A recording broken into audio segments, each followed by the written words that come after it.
Mike, it's great to be back in your basement. Yes, it is. And let me tell you, it's been a couple weeks, and so it's wonderful to be here. I'm Mark Tillman, and welcome to another episode of Mike and Mike on Music, where Mike and Mark. Mike, what, I said Mike and Mike. Yeah. Yeah, we'll talk about sports too for a defunct radio show. But for the most part, it is Super Bowl Sunday. Yeah, that's true. Who do you got? I think I'm rooting for the Patriots. Okay, tell me more about that. Only because I'm a Carson Wentz fan. Not necessarily an Eagles fan, but a Carson Wentz fan. Mm-hmm. And I want Carson Wentz to get a Super Bowl before Jared Goff. Well, okay, my pushback is that he did. I want him to be the reason they got the Super Bowl. Ah, okay. All right. Well, that's semantic in my opinion. Who do you got today? Okay, so I am an NFC guy. I would love to see the Rams win. I like their team. I'm thrilled that there's two teams back in Los Angeles. But will it surprise me if the Patriots win? Absolutely not. They're the gold standard in the NFL by anybody's measure. And the Rams are going to have to hit on all cylinders and get some takeaways to really limit Tom Brady's chances. That's what I think. Yeah, I think if it's low scoring, I think that's their best bet. Their defense, can stop Brady because they do have a pretty good defense. At least it was supposed to be really good. Yeah, I think it's fair to say we're hoping for a competitive game. Yes, I think that's fair to say.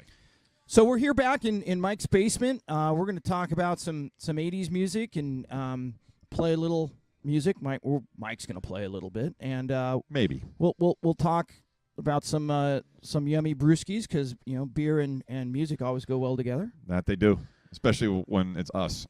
That's right. That's right. And and hopefully by the end of this, you'll enjoy some of the hidden gems I think that are form part of that music that we love so much. So so what do you got for this week? What's So we're in we're the first week of February. What was this week in music? Anything hot and heavy that's relevant? Well, okay, so there's a couple things that I think are interesting to me. I want to start with probably one of the leaders of the female version of new wave music, and that was Deborah Harry and Blondie. Wow, yeah.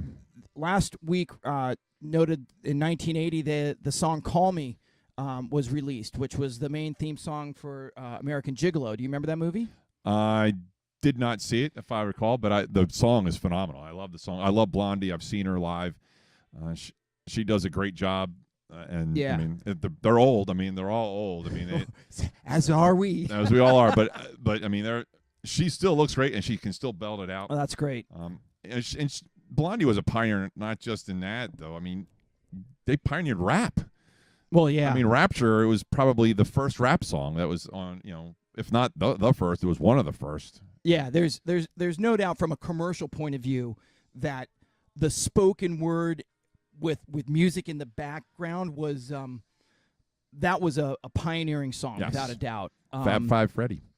That's right. Yeah, getting the shout out, New York style.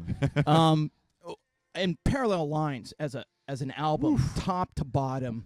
I have the LP sitting over there. Yeah, no, it's a great song. I think the musicians that she had working with her were top notch. If you listen to, the guitar riffs and the time signatures that the drummer's using, it's all brilliantly put together. Agreed. What else we got?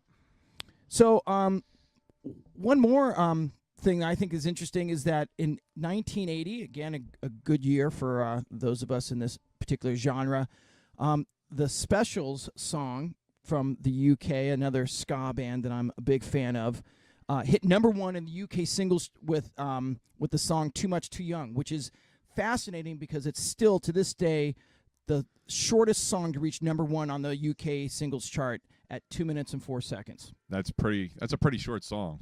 Yeah, they pack a lot in that 2 minutes. That was the Specials again with in that second wave of ska, with Madness and the English Beat, Bad Manners, those sort of bands. I think were the most political of that group. They have songs about Nelson Mandela and telling Margaret Thatcher it was time for her to leave, and then songs about the overall disparity of wealth in the UK. They weren't shy about mixing it up. So and again from a kid from Portland, Oregon in 1980, when you're 11 years old and you see this, for my purposes, a rock and roll band that have black guys and white guys and they're jumping around playing music together. That was great to see for me. So yeah, the Specials. And Mike, the Specials just released a new album last week. Last week? Yeah, it's called Encore, and they're going to be touring the United States in support of that album. And I've listened to it now a couple times, and if you are a Specials fan or a fan of that kind of music, you will not be disappointed. They kick it again and again and again. Wow, that's something to look forward to. I assume you'll probably be dragging me to that show. Yeah, because they're going to be playing in Philly. So okay. Get ready. Do we have a date yet? Yes, I just don't know it off the top of my head. Why not?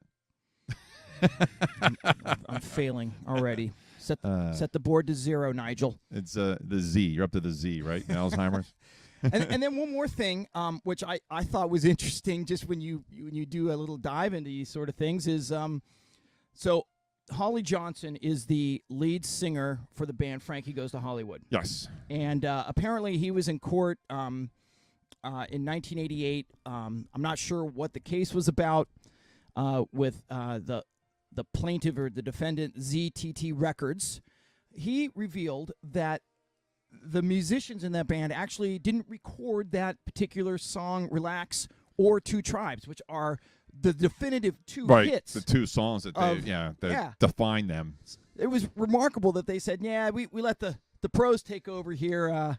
And again, I'm not sure that they got the right recognition that they needed. Which, of course, begs you to wonder whether or not they played the music live when they performed. So, as we said prior to the show starting, they were the Milli Vanilli before Milli Vanilli. Milli Vanilli, yeah. So, and God, I love Frankie Goes to Hollywood. I like the song "Welcome to the Pleasure Dome." I love that song. It's long. It's kind of like all kinds of keyboards going on and stuff. I really enjoy it. And Relax is great. Two Tribes is another. Two Tribes. I have to say Relax is probably 3 out of those 3 songs. I agree. Are probably. I mean, even though Relax was certainly the one that got all the airplay and had the controversy about what it was about and all that other fun stuff. But I thought, as far as this music is concerned, I thought that was the 3rd best song out of those 3 mainstream songs that they had. Yeah, agreed. And then the second album that they released, which not sure got very much attention, at least in the United States, had some really interesting songs too. So and sadly, Holly passed away earlier than he should have, and but I think Frankie Goes to Hollywood. I keep wanting to say frankly. That's poor. It's not form. that. Yes, poor form. Is major. I think it holds up. Like if you listen to the musicianship. So we'll put that in air quotes right now. Who's actually the musicians? Is quite good. Quite good. I agree. So yeah. So that's today in music. I'll mention one more thing and then we'll take a break. Is Joe Jackson, who again probably is best known for some of his early work, but if you followed his career, has been all over the map musically, and in my opinion, really enjoy putting himself out there with various styles and so forth. Is out with a new album called Fool, which again is not a departure from probably his earlier work. His glib appreciation lyrically of what's going on in the world, and I think he's reconnected. I think Graham Mabey, who's his bass player, has probably played on most of his albums. So and you can tell that he's not reinventing the wheel either. He's quite good. But yeah, it's and he's also touring and supporting that album as well. He's playing, and I'm going to get your opinion on this, in the Scottish Rite in Collingswood. Tell me about that venue. I have never been. However, everybody I know who has been there says it's a must go, and it's acoustically a very good venue locally. February 12th in Collingswood, show's sold out, but maybe you can make some inquiries as to if there's a few tickets available. I'm sure we can find some somewhere. So there you go. There's always a price to pay if you're willing to pay it. Yeah, well, we'll have to cross that bridge when we get to it. So we're going to take a break, and we're going to come back with Beer of the Week. Okay.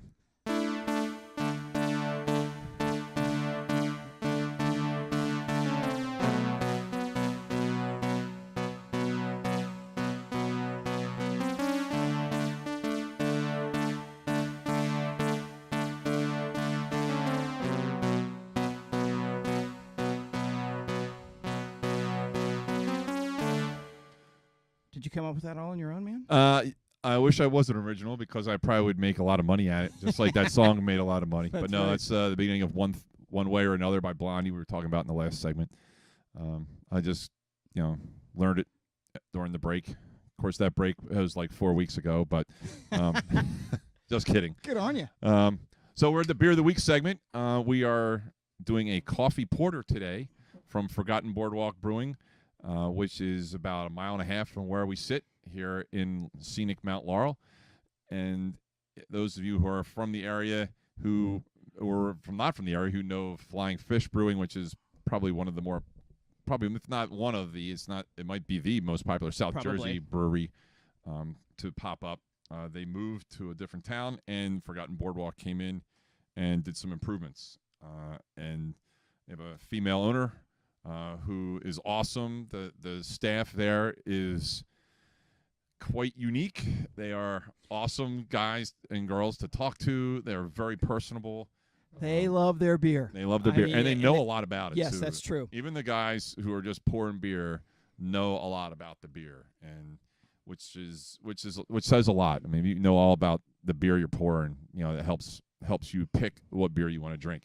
Well, it also keeps you coming back, right? I mean, so they're gonna they put these what do they call it? Curiosities? Yes. Yeah. So they do these really unique style of chemistry with beers and flavors and so forth. They do a monthly firkin. Is that what they call that? Friday firkin. Friday firkin. So it's a really small batch. Yes. And you got to go there to drink it. It's not sold out or canned or growlered in any way. They want you, but we're happy to go enjoy that because they've got a tradition of saying, well, this worked, this didn't, we liked it, but keep coming back. And it's a really friendly place to go have a couple of ales and sit down, and whether it's the dead of winter or the heat of the summer, it's a brilliant place to go sit down and enjoy. Yeah, and they try and keep with the Atlantic City theme. They have as I was saying, I have a favorite there. It's called funnel cake. It actually tastes a little bit like funnel cake. It's a cream ale. That's my favorite. And they do a lot of charity stuff. They do animal rights stuff, events and things like that. They have a skee ball machine every month. The money from the skee ball machine goes to a different charity. They do it right. I mean, they're a great addition to the beer drinking area. And they also open up the not just the tap room, but the back area for some really interesting events where they'll do tastings or thematic sort of events. And I believe we went for what was the one that we went to? Was all the funnel differences on the funnel cake? It was, yeah. And they had all kinds of cinnamon funnel cake and all this other stuff. It was really interesting.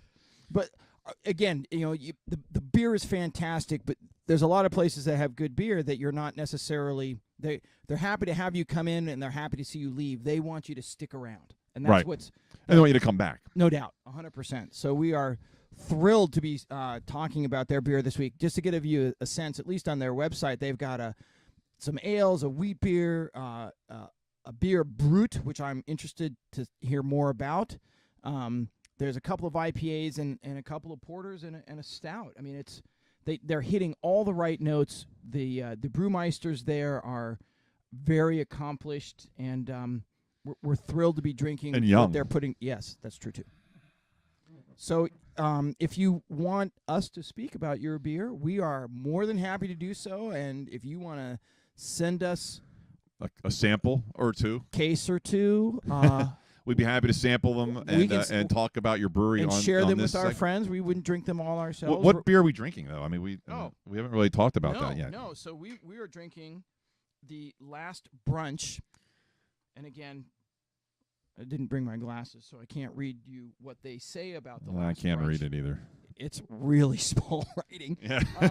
But it's a beautiful coffee porter, right? It's not overly espressoed, right, which is awesome.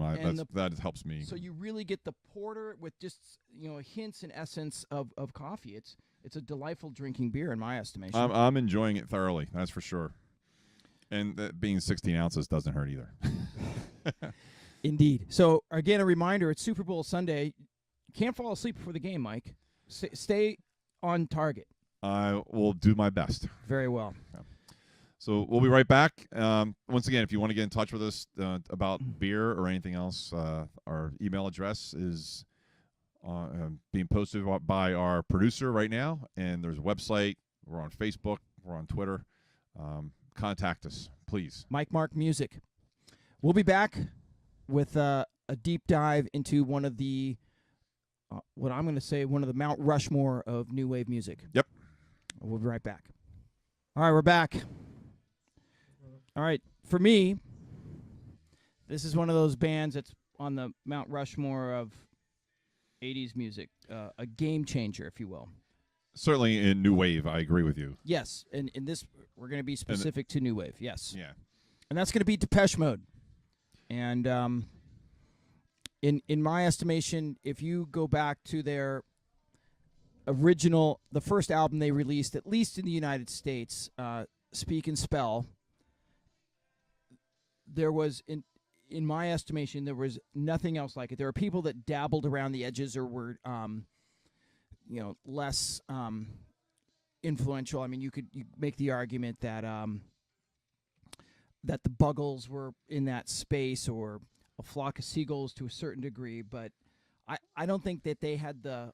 They certainly had the staying power. I mean, neither one of those bands had the staying power that Depeche Mode has had. Not had, right, but has had. I mean, they continue to this day to be relevant in music. I mean, it's amazing. And I also think the music that they released in their early days stands up. So lyrically, musically, if you hear it today, 40 years later, it's still pleasant to listen to. Agreed. And I know I told you when you got here, I was Andrew, our producer, my son, and I were listening to Depeche Mode on before we started when we were setting up the bar, and I had like a playlist on from their website, from their YouTube page. And I was like, yep, man, that song's Depeche Mode. Man, that song's Depeche Mode. I didn't realize. Right. Like, I mean, I knew Just Can't Get Enough, People Are People, Personal Jesus, but all the other songs, I'm like, wow, there's songs that I knew and loved and love now and liked in college.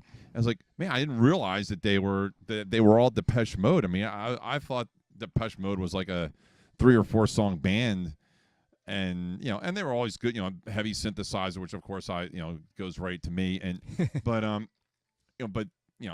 didn't realize how many of the songs that I've liked were Depeche Mode songs. I thought they were somebody else. So that's my Depeche Mode story for the day. I mean, did you ever see them perform? No, because if I did, I would have said, wow, I know all these songs, and I don't know until today. So, like you, I've actually never seen them perform live. I've seen videos of them, of live performances, and what, again, stands out to me during the time is even when sort of these electronic bands would play, they would still have a drummer, a bass player, a guitar player, and then a couple of synths to play, but not these guys. They showed up with 4 or 5 synthesizers, 4 or 5 dudes with keyboards like the one that's sitting in front of you. And for all I know, it might have been one of these. And who knows how much other computer-driven, I mean, right? So if you were to compare them to, say, the Pet Shop Boys, which was one keyboard and a singer. So that what had to go on behind the scenes was remarkable. They had it all out there for you to look at. You could see who was playing, this particular bass line or this particular part of the melody or who was singing, vocals and harmonies. It was. Where were they from? I know they're English, but I mean, I know they're not from London. They're from outside of London somewhere. I had read a story somewhere that they had gotten on Top of the Pops, which was like the American Bandstand of the UK, if I'm not mistaken. And they went on the train and took their synthesizers with them on the train. They carried them with them to play on Top of the Pops. I don't know how true that is, but I had heard that story. I read it somewhere, and I was a little surprised at that. I mean, and I think it was obviously before they hit it big. Yeah, so they got started in the late 70s, 78, 79, and they had a couple of iterations of those guys playing together before they did come together as Depeche Mode. And so what they explained for their name so this is from Wikipedia, so you can take it for what it's worth. When explaining the choice of the new name taken from the French fashion magazine Depeche Mode, Gore said, "It means hurried fashion or fashion dispatch. I liked the sound of that." However, the magazine's name, and hence the band's, is Fashion News or Fashion Update, which I always thought was really remarkable that they just sort of on a whim decided this is what we're going with. But one of the remarkable things I like about them is, I mean, I always knew them in college as a college dance kind of genre band, new wave, but more of a college dance stuff. There's a lot of their good songs are not that. No, they're so again.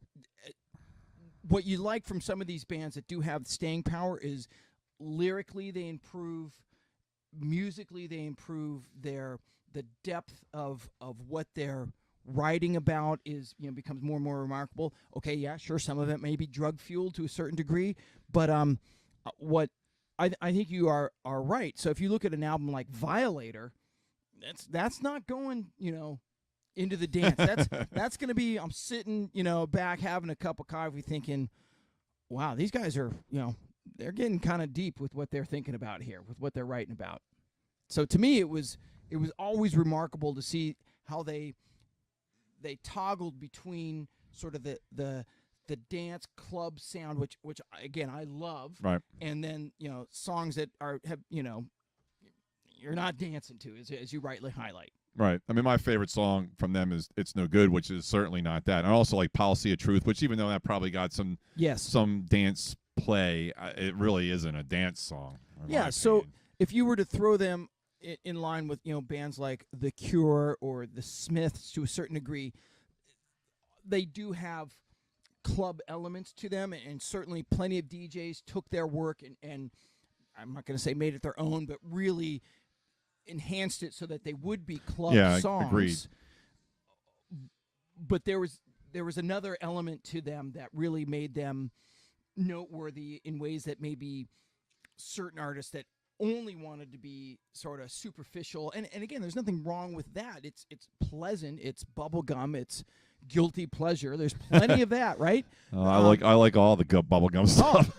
100%, right? I'll put my hand up. I got plenty of guilty pleasure stuff that if I had to roll my windows down and people listening to it would be like, they'd look at me sideways, like, what are you doing? But I think Depeche Mode had the ability to do multiple levels of that, and that's what I think made them, and not just do it, but do it extremely well and do it from a critically acclaimed point of view. And for an extremely long period of time. Yeah. I mean, when was their last release? I mean, you have the website up. When was their last release? It can't be that long ago. Spirit is the last album from 2016. So, yeah, that's like 35 years of music. Right. And change. Right. Well, you said 79, right? So it's 37 years. Where's the Revolution? The lead single from Spirit released 3 February 2017. So that's 2 years ago. Wow. 2 years ago tomorrow. And Today. Wow. And so to me, that could have been on our music history.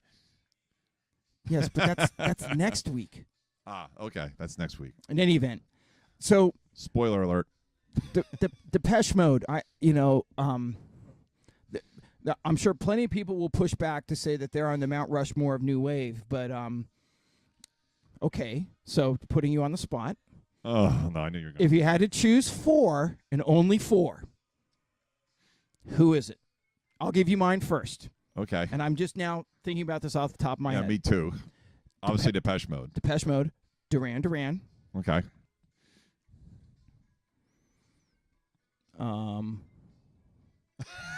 That's 2. That's 2. So who are the other 2? Who are you going to go with? New Wave. Howard Jones, 3. Howard Jones, 3. Yeah, right? He's probably on mine. I would go with Howard Jones as one of mine. And 4. All right, this is not going to be a popular choice. Madness. Well, I knew you were going to have to put some sort of ska band in there. All right, you want mine? I'll go with. I'll probably agree with you on Howard Jones. Okay. Duran. I don't know. I even though yes, they're a new wave band, I consider them more poppy. Even though you're going to hear a lot about Duran from me in the coming episodes. I would probably you're talking yourself into it. I am, but I'm not. I'm going to go with ABC as one of mine. I just love ABC. I don't know why, but I do. I've seen them live. They do a great job. I guess I'll have to go with Duran as yes, coming back to the fray. I love it. And I mean, if I can count, they might be Giants. I'd have to put them in there. I don't know if they count as a new wave band. Aren't they more in the quirky? What was more of a college, maybe a college alternative band. What was band. the version of music that I said earlier? It was a. Oh, come on. Sophistopop. Okay, that's right, Sophistopop. That's right. Who are we talking? That was Joe Jackson. Joe Jackson. Sophistopop. Yeah, I could throw the B-52s in there, but I don't know if they're new wave. Even though I could talk about them and Devo too, but I don't. Once again, I don't. I mean, they're kind of pre-new wave, I guess, more than anything. I think I'll have to. I'm going to stick with that. I'm going to stick with ABC, okay. Duran, Howard Jones, and I can't remember what the fourth one was. See how much I remember. So we're gonna put that out to you guys. If you have your Mount Rushmore of new wave artists, we'd love to hear about it. And we reserve the right to change our mind. Although I'll probably need to get another 4th. I mean, REM maybe. Thompson Twins. Oh yeah, I forgot about the Thompson Twins. Yeah, a Flock of Seagulls. I take Thompson Twins over them. Okay. Nothing wrong with the Flock of Seagulls. I do like Flock of Seagulls, but I don't know. I like Tom Bailey. And you said at ABC. ABC, yeah. ABC's definitely in there for me. All right. So the Jam. Nah. No. Okay. I do like the Jam. I'm surprised you didn't Style put Council. I didn't. Style Council's good.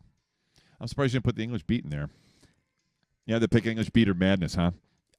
Yeah, look, as much as I love the English Beat, and I do love the English Beat, I think Madness has a better grasp of the music, of that particular style of music. But look, that conversation is an ongoing one, and we're looking forward to. So, yeah, come back to us with who your 4 are going to be, and we may revise ours, although we may. I'm pretty confident in the 3. Yeah, it's the 4th one that's hard. I know you're not a big fan of my ABC selection, but it's my pick, not yours. Well, that's exactly right. And the great thing about this is that it's, there's no right or wrong answer. Missing Persons, maybe. Book of Love. Yeah. The Go-Go's. Oh, yeah, the Go-Go's. You want to go to Land Down Under? Go to In Excess? In Excess, Men at Work could be in there. The Church. Wow. Okay. All right. Well, that's a conversation for another podcast. Indeed. Indeed. So we'll be back with what's got to be our favorite segment. And someone reached out to us and said, are you going to put a playlist together with your Deserted Island songs? And the answer to that is, you're damn right we are. So yes. Leave it with us, but we'll come back with Deserted Island and a wrap-up. Great. We'll be back in a minute. So the off-air conversation has been remarkable. Yes, it's amazing what tangents we go on. But we're going to get back on target here with the Deserted Island songs that we are choosing this week. So, Mike, you get to go first. Okay, I get to go first. So it's kind of funny because we talk about our songs before we come back on the air or even before we start recording. And there's a theme for both of us this week. actually, I'm going to start out with a Depeche Mode spinoff, not spinoff, but Vince Clarke, who used to be in Depeche Mode, or he was an original member, left the band in 1982 or so, and formed a band called Yaz in the United States, or Yazoo, and it's a. I don't have the right thing there.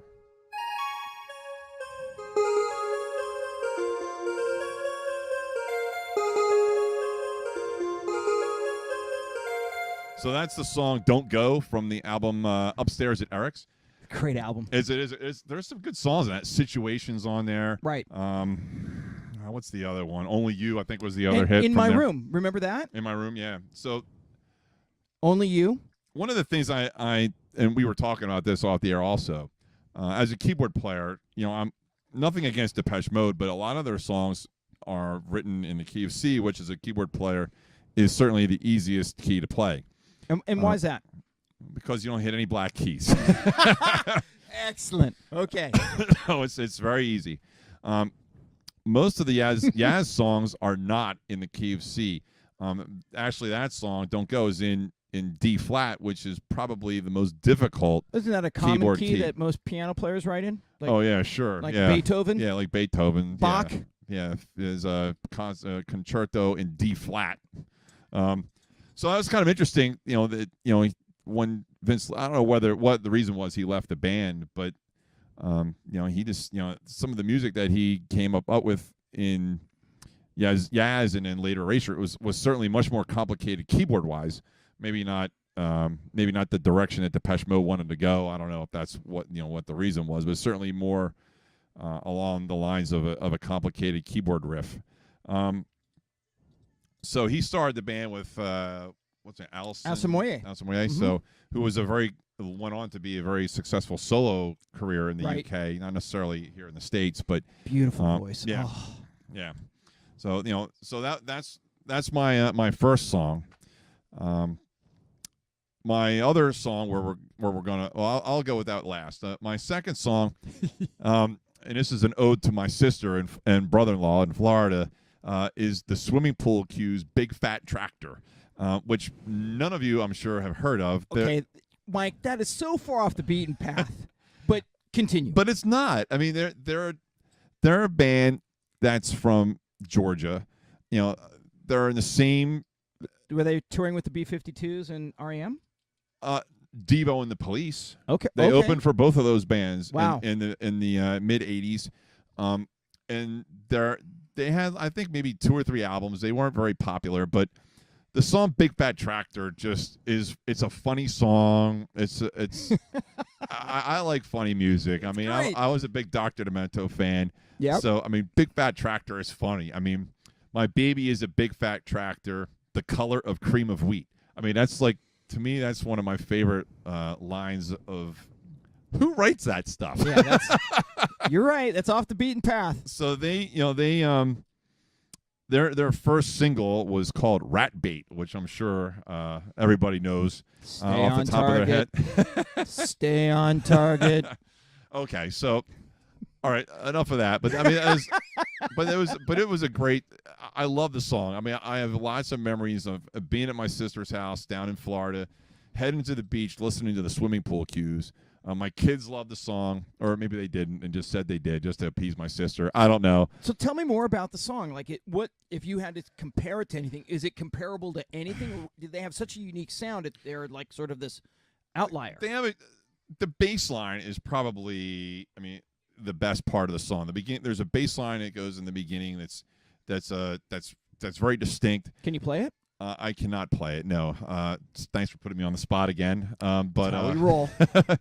I cannot play it, but I think it kind of goes along with a lot of like the older REM type of music. So I mean, it kind of has that Athens, Georgia feel to it if you listen to it. Yeah. Without being, it's certainly not mainstream for sure.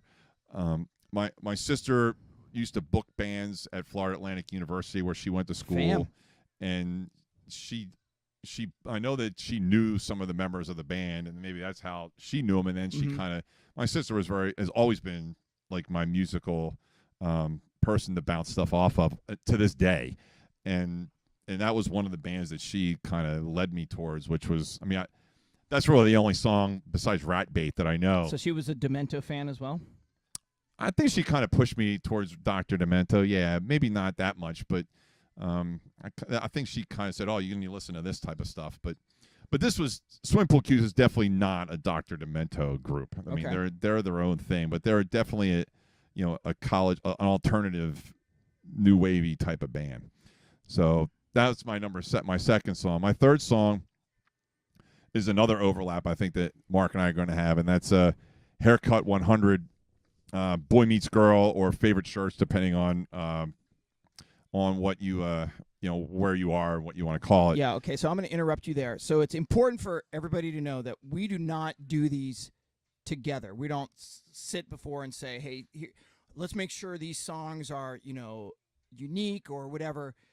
So this is remarkable, in my estimation. Well, the fact that we have this kind of overlap. The same band that is so not in the mainstream. I mean, even though Nick Hayward is, I think, a brilliant musician, and this particular album, Haircut 100, because it's effectively a one-off. I don't know that they recorded another album. And so I'll get to my song in a minute, but for us to pick the same band and two different songs off this album is that's kind of weird. It's kind of weird, right? Okay, go. And the funny thing is that like the other songs that probably people know are is not what you picked. So I mean, well, I'll leave that at that. Yeah. My big thing with Haircut 100, I really like the sax and the horns that they incorporate into the band. I mean, I'm not a big fan of playing them in a band. I mean, I do it because I have to, but I would much rather be in a band that already has the sax and the horns, and I would love to play than I could play just the keyboard parts. But I really like bands with heavy horns and sax. Now the other fact, we talked about this, and you had never heard of the show Bands Reunited, right? Which was a VH1 show in 2004, and they reunited Haircut 100 for a show where they played a couple songs, and I believe this was one of them that they played. Yeah. And that was, if you've never seen a show, it's kind of interesting. They played some bands they would reunite, and there was always some problem between the bands, and there was I think they kind of, it was a reality show, so I think they kind of played into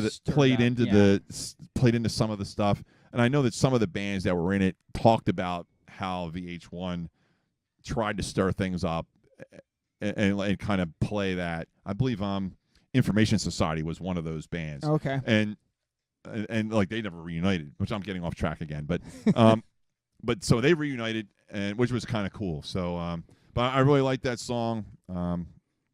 And I'll lead that into you, and you can go and ride with that for as long as you want. Yeah. So so I think Pelican West is one of the underappreciated albums of the 80s. If you listen to the album in its entirety, there's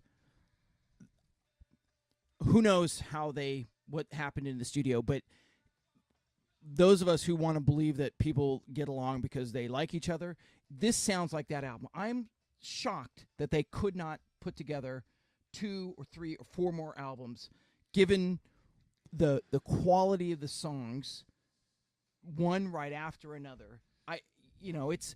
It is a feel good album in my estimation. Okay. So what's your song? So my song is "Calling Captain Autumn," which is the final song on the album. And when it starts, there's this incredible, drummer, I'm going to geek out a little bit, a paradiddle that he starts the song with.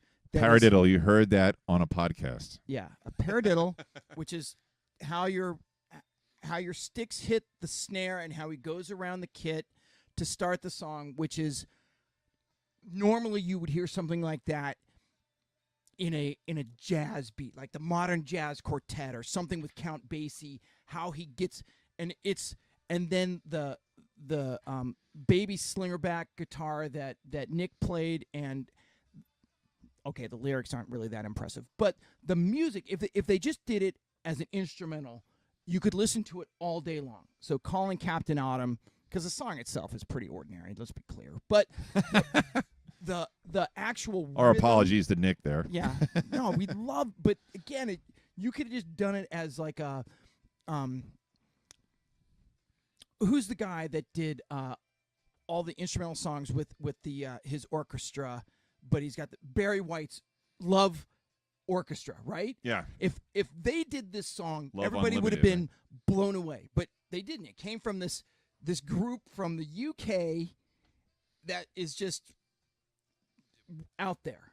And all their songs are fun. I mean, they're fun songs to listen great. to. It's it's the right tempo, it's the right key, it's the right blend of keyboards and vibes and bass and guitar, and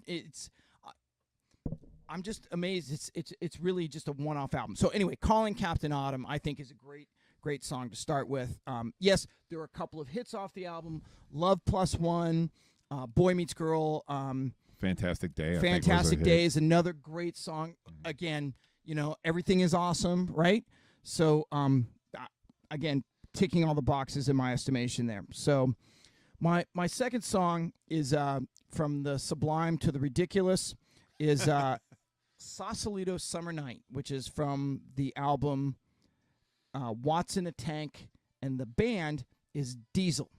Now, are you familiar with the Dutch band Diesel? No, however, I am familiar with the song. I mean, right. and I say that I know that I've heard it like 5 or 6 times before today, and I recognize that when we play, we always play the songs before we come on and record the segment. And I was like, oh, I know this song. Yeah, I know this. I couldn't tell you anything about the song or about the band, certainly. But I was like, I like this. It's a good song. I like it, but that's about where it ends. It tells an interesting story about a couple dudes that are driving a clunker from the Bay Area to Los Angeles, and they have to stop on the island of Sausalito for lunch. And have you done that? I've stopped on the island of Sausalito for lunch, but I wasn't driving to L.A. at the time. So, and certainly not in a clunker car. So, but I will tell you that the song has a good rhythm. Yes, it does. Interesting guitar lick. And again, they're recording not necessarily in their first language, and it's a pretty cool little song. Yeah. It has staying power. It sticks with you. So, are they a one-hit wonder? Yeah, they are. There's no doubt about it. Which surprises me that you would pick them. You usually are not a big one-hit wonder guy. Well, in this case, they reached the pinnacle of that, and they won't be the last, I can assure you. We're just getting started here.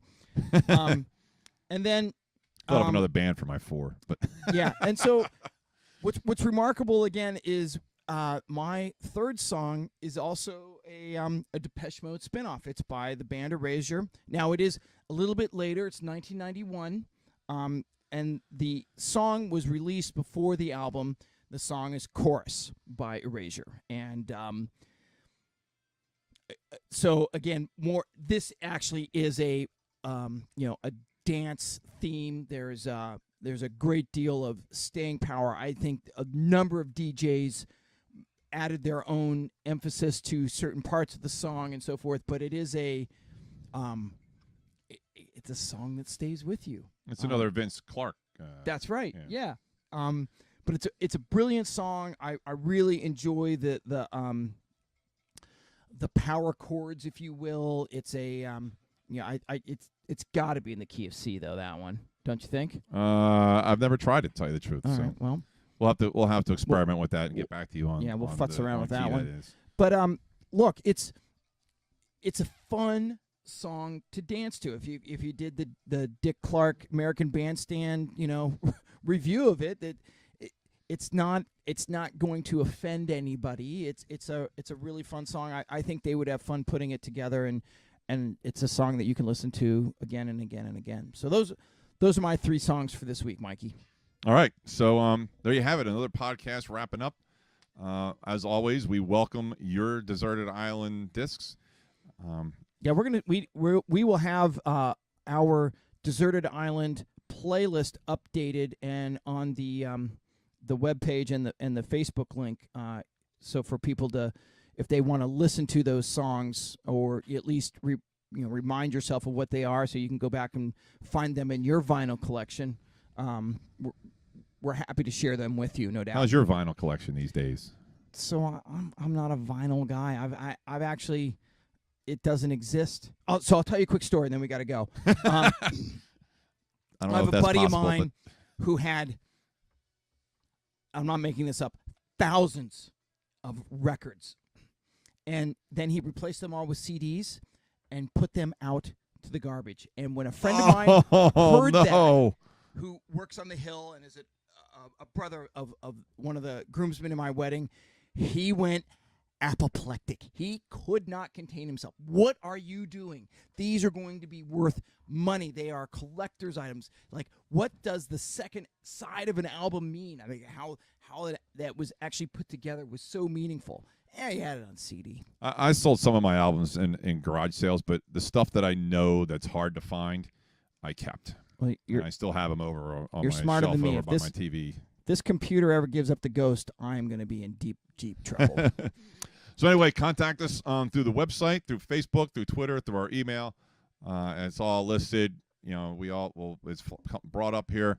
And we will see you next week for another rousing edition of the Mike Mark Music Podcast. Looking forward to it, pal.